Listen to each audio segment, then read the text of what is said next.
All right, where my Gen Zers at?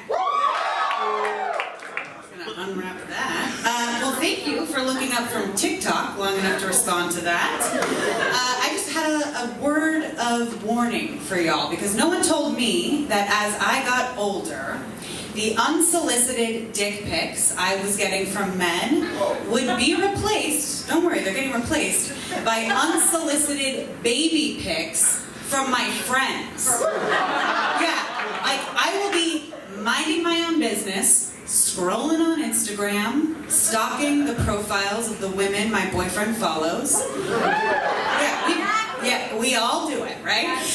And all of a sudden, boom, I'm bombarded by the bare cheeks of a 6-month-old. I did not ask for that. If I wanted to see that, I would have gone to the internet and looked for exactly what I wanted. And now I'm just looking at some nondescript, wrinkly mess. Right? It's like, whoa, this is not even cute. I read a lot of Cosmo magazine when I was 10. Yes, thank you. My girls are here tonight, I can tell. And so this one's for you. And I actually found all of their tips on how to give a good hand job very helpful. Not that I've ever used them on a real man, but anytime I'm in a public restroom and the toilet paper gets stuck in that contraption, I just go right back to Cosmo. I say, okay, find the tip. Gently stroke. You don't want to scare it. So don't squeeze it, don't claw at it. If you're lucky, you will get a pretty satisfying finish for not a lot of work. But sometimes you will be in there for hours. And you're like, you have a lot to drink tonight, buddy? What is this? And that's not the only thing Cosmo taught me. Who here has taken a soul cycle class? Yes! Okay, again, not the only basic bitch here tonight. So, in a soul cycle class, for those of you who don't know, the instructor will often shout like an elaborate move for you to perform on the bike. I have no idea what they're saying. But instead of freaking out, I go back to Cosmo. Like, what did they teach me about riding on top? You're in control of this saddle. You will move up and down to the rhythm of the music and don't fall off. I'm a daddy's girl. Yeah, you're just like, I fucking knew. The second you walked out there, I knew. And that means that my dad did everything for me growing up. Yeah, I didn't pump my own gas until I was 27. And up until recently, I didn't know that some people were doing these things like changing their oil or their taxes. And so I had no idea. I took my car to get a maintenance check, and the mechanic, he took a look at my dashboard, and he asked me to flash my headlights. So I took my top off.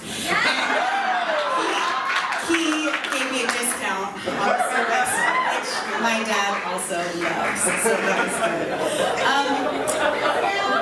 I have some pretty important news here, right? Being a woman sucks. And I'm not talking about the fact that we have so far to go on major issues like abortion, the gender pay gap, getting companies to sew the bra padding into our fucking athleisure.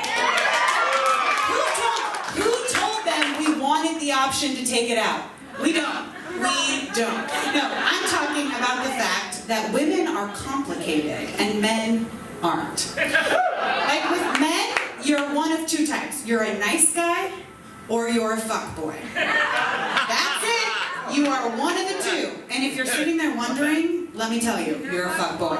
Yes. If you don't know, you're a fuckboy. But with women, there are countless categories. No, yeah, you know. With women, there are countless categories we might fall into, and none of them even mean what they sound like.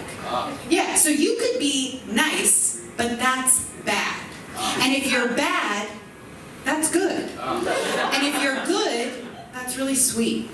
But if you're sweet in today's climate, you're crazy. And you could be just crazy, or you might be crazy hot. And if you're crazy hot, you're probably a smoke show. which has nothing to do with cooked meat. And if you're a smoke show, you're probably a babe, but that doesn't mean that someone's calling you babe. Being called babe, not the same thing as being called a baby. None of that will keep you from being called a bitch, which all women get called at some point in our life. And the worst kind of a bitch is a basic bitch. And if you're a basic bitch, we literally just give you a hall pass to the holiday section at Home Goods, and we never see you again. Yeah, that's not the only thing women complicate. I know. I'm there every Sunday, so that's really fun. That's not the only thing. We love to complicate a label, you know? We also do it with our friendship hierarchies. Oh, none of you have friends, so you don't know what I'm talking about. Here's an experiment. Ladies, next time you're on public with your best friend, introduce them to a stranger in front of your other best friend. Yeah. We complicate the shit out of that label. We're like, this is my best friend from college. This one's my best friend from work. This is my new best friend. We literally just met in the bathroom, but like, love her. Can't live without her. Yeah. Do you know where all of this comes up? The bachelorette party. And I love a bachelorette party. I do. I love them. It's kind of like competing on a mini season of Survivor. Because a group of women gets transported to a seemingly beautiful, but actually very hostile location. We will put our bodies through hell. We will form and break strategic alliances, and secretly, everyone is thinking about fucking Jeff Probst.